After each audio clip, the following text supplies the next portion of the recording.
Episode 27. Hi friends.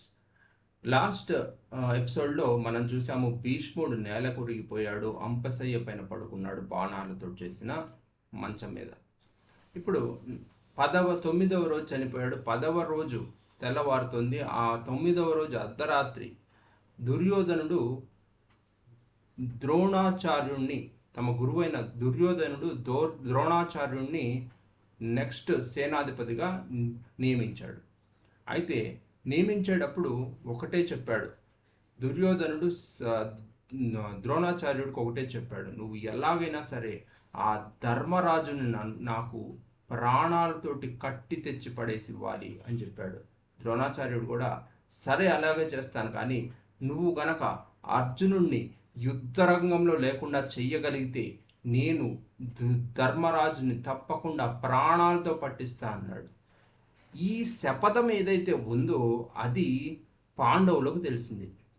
అప్పుడు ధర్మరాజు అర్జునుడితోటి ఈ శపథం చేశాడు కాబట్టి నిన్ను నేను వదిలిపెట్టి ఎక్కడికి వెళ్ళకూడదు, యుద్ధరంగంలోనే ఉండాలి, ఈ విడిచి మాత్రం వదిలిపెట్టి వెళ్ళకూడదు అన్నాడు. సరే అన్నాడు అర్జునుడు. మరుసటి రోజు 10వ రోజు యుద్ధం మొదలైంది. కౌరవులు శకట వ్యూహంలో ఉన్నారు, పాండవులు క్రౌంచ వ్యూహంలో ఉన్నారు. యుద్ధం మొదలైంది. ఈ యుద్ధంలో శకుని సహదేవుడితో తలపడుతున్నాడు.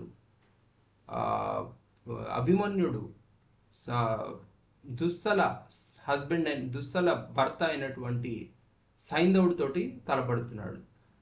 ఈ యుద్ధంలో అభిమన్యుడు చేతిలో సైంధవుడు ఓడిపోయి వెనక్కి వెళ్ళిపోయాడు, చావలేదు.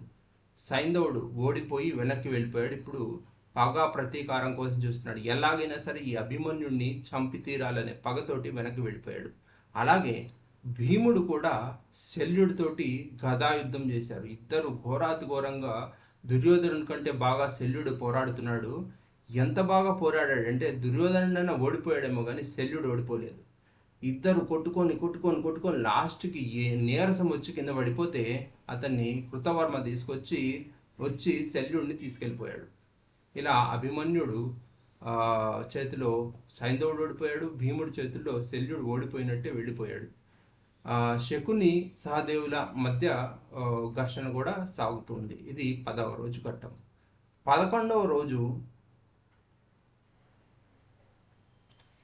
13వ రోజు అభిమన్యుడిని పద్మవ్యూహంలో మొత్తం కౌరవులు, ద్రోణాచార్యుడు అందరూ కలిపి ఎలా చంపారో చూద్దాం నెక్స్ట్ ఎపిసోడ్లో.